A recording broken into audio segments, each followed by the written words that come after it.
And finally, for finishing this lesson, we have this question for you guys: Is the WTO the best organization in the world with all the stuff that they do? Well, as I said in the introduction of of the topic, the WTO is subject of many critics among its members.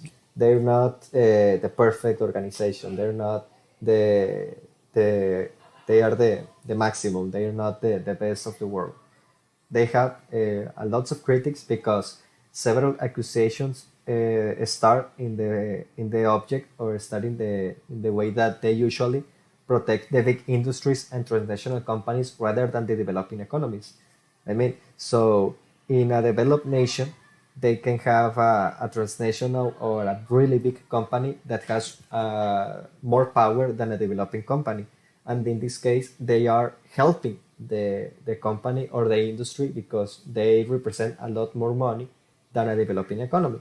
So many of these developing economies are afraid that the WTO seeks to eliminate the local trade policies in order to benefit the big industries and transnational companies. So they are threatening the sovereignty and the democracy of the developing countries. So they basically are doing what they are supposed not to do, which are take a side, take a party in this case.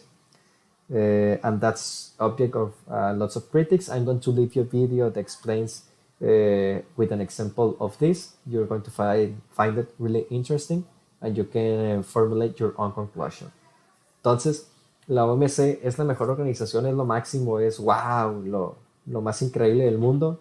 Obviamente no. Es una organización que siempre está en el ojo del huracán por la polémica, porque una frase que les voy a dejar que siempre tenganla presente ustedes, y es muy cierta y la pueden aplicar para cualquier cosa, desde su casa hasta países del mundo, es que nunca le vas a dar gusto a todos. O sea, hagas lo que tú hagas, nunca le vas a dar gusto a todos. Eso grábanselo muy bien y les va a servir a ustedes también incluso como una lección para que no se estresen por el qué dirán o por situaciones donde ustedes sientan que deban cumplirle a alguien más. O sea, ustedes recuerden esto de que nunca le va a dar el gusto a todo mundo y así como lo pueden aplicar desde lo muy personal, también se puede aplicar para a los países. O sea, la OMC no le puede dar gusto a todos y muchas de sus decisiones, así como a unos países pueden decir, no, pues nos está beneficiando, nos sentimos protegidos por este organismo. Hay otros que van a decir, oye, me estás dando a mí en la torre, no estás velando por mis intereses, me estás dejando a mí en el piso y bla, bla, bla, bla, bla. Se tiran al piso, obviamente, ¿no? Y es cuando generan estas críticas de que la mayoría del tiempo la OMC protege a las grandes industrias o las compañías transnacionales que en muchos casos tienen muchísimo más poder económico y poder de cierta forma político o diplomático que muchos países en vías de desarrollo. Estos propios países afirman que la OMC busca beneficiar a estas empresas, los buscan proteger lo que se traduce en que la OMC le sugiere a estos países en desarrollo que eliminen ciertas políticas de comercio internacional o ciertas políticas de protección de su propia economía, lo cual es una amenaza a la soberanía y a la democracia de estos países. O sea, estás beneficiando a esa gran empresa transnacional que te está diciendo que me va a brindar a mí muchos beneficios como país en desarrollo, pero a su vez me está pegando a mí porque está obligándome a quitar ciertas políticas de comercio o ciertas políticas económicas que yo tengo y que yo considero correctas para mi país. Entonces tú estás atacando a mi soberanía y a mi democracia y eso no me parece.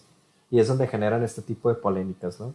Entonces les voy a dejar ahorita un video en la actividad del foro de discusión, es argentino, tengo entendido, donde pues aplica esto, ¿no? Donde ustedes lo van a ver y donde hay muchísima crítica y de cierta forma odio hacia la Organización Mundial del Comercio porque simplemente es un organismo que está velando por intereses muchísimo más grandes que gran parte de los países en desarrollo del mundo, ¿no? Bueno, jóvenes, eso es el tema de la intervención del gobierno y un organismo tan grande como la OMC. Y pues con esto vamos a cerrar la lección 5. Ya la semana que entra vamos a empezar con un nuevo tema. Y bueno, espero que les haya quedado un poco más claro. Igual les voy a dejar más información al respecto de este tema para que lo complementen.